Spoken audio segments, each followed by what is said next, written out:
Hey treasures, welcome back to my channel.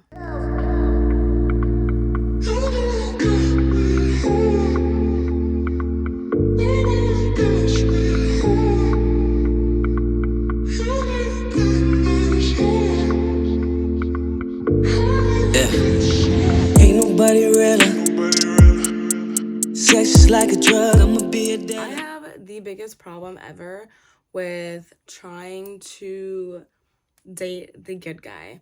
And my problem is that I will meet good guys. And like, yeah, there's some that exist. There isn't many, and honestly, very, very few and far in between, but they exist. Now, to me, the problem is that I cannot for the life of me just like stay with them and like be sexually like attracted to them, and not just like, oh, me wanting to like have sex with them. I just mean me like wanting to have the urge to do them at all, or to do anything with them, which means kissing too. I just get so much friend vibes from the good guy. So I decided that I'm going to tell you guys a story about the time that I gave up the good guy. And this is not the first good guy that I've given up. It is, I don't even know, probably the third. But, we can have a chat here on after, because I just feel like it's not necessarily my fault. Maybe it has something to do with the trauma that I've been through. So anyways, I'm going to be telling you guys about the time that I gave up the good guy, and how sometimes whenever I do fall for like the bad boys, how I feel like a moron, aka like my last relationship. So, if you want to know about the time that I gave up the good guy, for maybe one of you viewers out there, then you're welcome, and let's continue.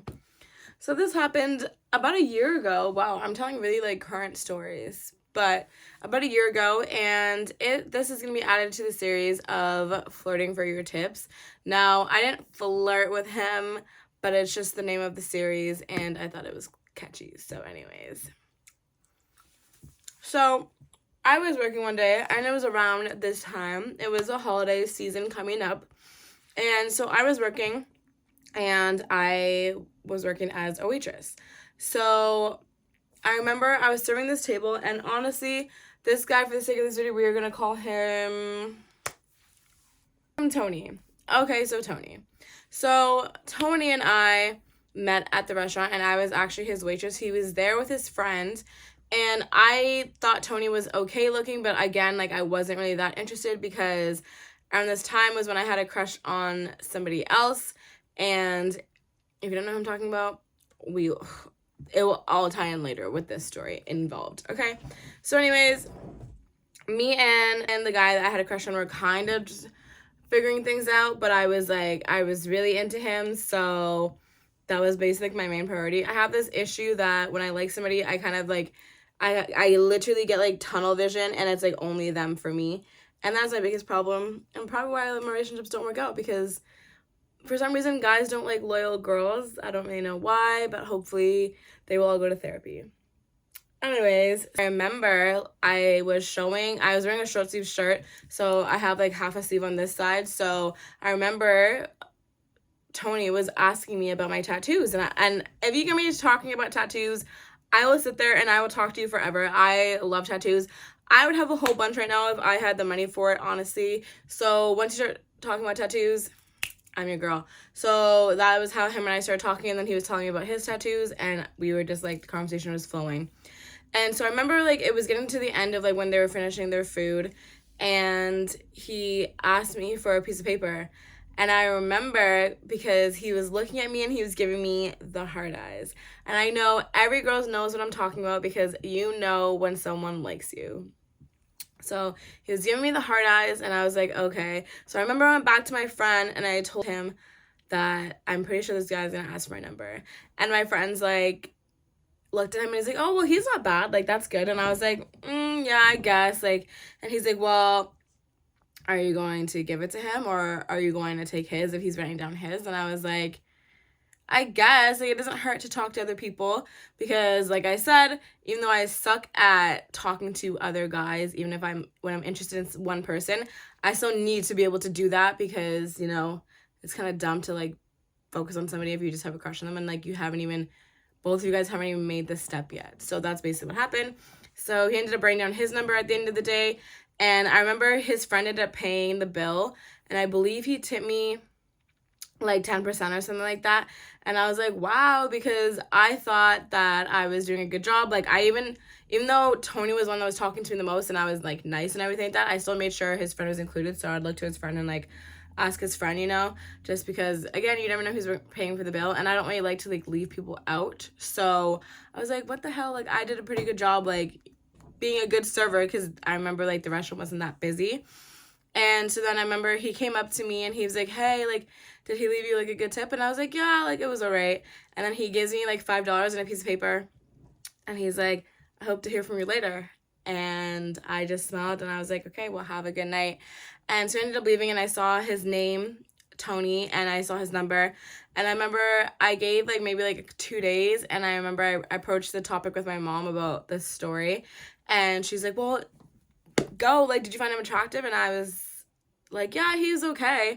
And so she's like, okay, we'll text him like now. Where's your phone? And so I ended up texting him, and he called me basically immediately, and he was very straightforward and honest with me and told me that he was actually just recently separated and he had 2 kids, and he told me that right off the bat, and I was like, wow, respect. And he told me that I believe he was 36 years old, or yeah, I believe he was 36 because he was 10 years older than me. So he was 36 years old, had 2 kids, and he was separated. And I was like, okay, hi to you too. And so him and I, from then on forward, would continue talking. He would call me basically all the time because his job involved a lot of travel. And so he had like a lot of like basically like spare time in the car. So he would call me hands-free, safety first. And I remember it was like, while this is going on, simultaneously me and my crush are just developing more feelings and like getting closer. So I had like basically me juggling like these 2 guys. Now let's fast forward to about a week later, where I was like, you know what, I don't care. I'm going to make it my mission that I'm going to get my crush's attention. Now, I had told this story, I believe. If I have told the story already, I will link it down below. But I was like, I'm going to get my crush's attention. I'm going to make sure that he kisses me. And dang flabbit, I did. I made sure, because I was like, I'm done with this game. I'm done with us just having this like intense flirting. I'm done with us just connecting so well. Like, I need this to transpire into something else. So I remember Tony asked me to go on a date, and he was like, oh, I was like, well, I have work later, so I don't really know about that. But he's like, well, I could take you for breakfast. And I was like, okay. So I honestly put on, I think, concealer, and I put on like a sweatsuit outfit because I really like, I really do not care, especially like for like, it was just like so impromptu that I was like, I'm not gonna dress up, and you kind of have to like know what you're gonna get with me. So I don't know, I just did not feel like to wear makeup or anything like that. So he picks me up, whatever, and we go to Tim Hortons, and basically he gets me what I want. And he makes sure to get my mom something because he knew like how important my mom was, and he was just such a good guy, like such a gentleman, that he was like, nope, we have to make sure you get your mom something. What about your other siblings? Are they gonna be okay? And I was like, hold on, like, you're fine, you don't need to get them something. And so him and I were talking, and then I remember that he leaned over and kissed me at one point, and I was honestly just like, yeah, it was fine, but I was so into my crush that it felt like cheating. And the problem with me and feeling that way, and the problem with anyone if they ever feel that way when you're completely single, is that nobody thinks that way. Like, no guy is like, oh my gosh, I like this girl, but then this guy or this other girl that is like pretty, that's like, okay, she's attractive enough, and she's putting the effort, and she seems like such a good waifu material, I'm gonna not kiss her because like that's cheating to me because I like this other girl. That does not happen in the real world. Like, do not ever do that, because they do not do it back. I remember I kind of like, you know, stop the kiss, whatever. And I tried to come up with another conversation topic to talk about, because I find it's like so awkward if you are not as enthusiastic about the kiss as they were. And so then eventually I was like, okay, we'll have to go home and I have to start getting ready and all this stuff, whatever. I made an excuse. And so he drove me back home. And then shortly after, he called me and we were talking. And yeah, we continued talking. Anyways, that same day, I was like, I remember I said to my mom, I feel weird that me and him kissed. And she's like, why? And I was like, because I know I'm going to kiss my crush, so kissing two guys on the same day. And she's like, well, then save the kiss with the crush for later. And I was like, and she's like, what was I thinking for asking that? I was like, I don't know. I remember I got around to it being like crush had like established that we were going to talk more and like put more of an effort in, because we both liked each other and whatever. And again, I have this laser focused tunnel vision when I like somebody. And so me and my crush moving forward, I had to like take a step back from Tony. And Tony would call me all the time. He kept wanting to make more dates with me. He wanted to take me to a bunch of different places. Like, he wanted us to go to, like, take me to Niagara Falls. He wanted to take me to all these other places. And I was just so into my crush that was like, hey, how are you? Every couple of days. Well, it wasn't every couple of days, but just the amount of effort that Tony put in versus my crush, I should have easily went to. Just he was 10 years older than me, was separated, and had 2 kids. I couldn't really like see him and I having a future together, even if he was the nice guy, just because that's a lot for a 26-year-old to have to deal with, like 2 kids that are not yours, or even in general. And, you know, being the separated part, I don't really care about, but just like, and him being 10 years older is just like, didn't really fit into like what I want. You know, now I just feel like I don't really care if someone was 10 years older than me and just 36, because the girls are the ones with the eggs, right? If you want to have kids. But yeah, that's basically that story. I remember when I was with my recent boyfriend and I accidentally called Tony one time. Just accidentally called him because I meant to call somebody else, and I called him by accident and I didn't notice until later. And then I hung up and I was like, oh shit. And then I remember literally like 2 minutes later, he like called me back, and I didn't answer because my ex was a psychopath. So I just was like, I do not need any guys calling my phone, him being around. But yeah, like, just such a nice guy. And I was like, I can't do this.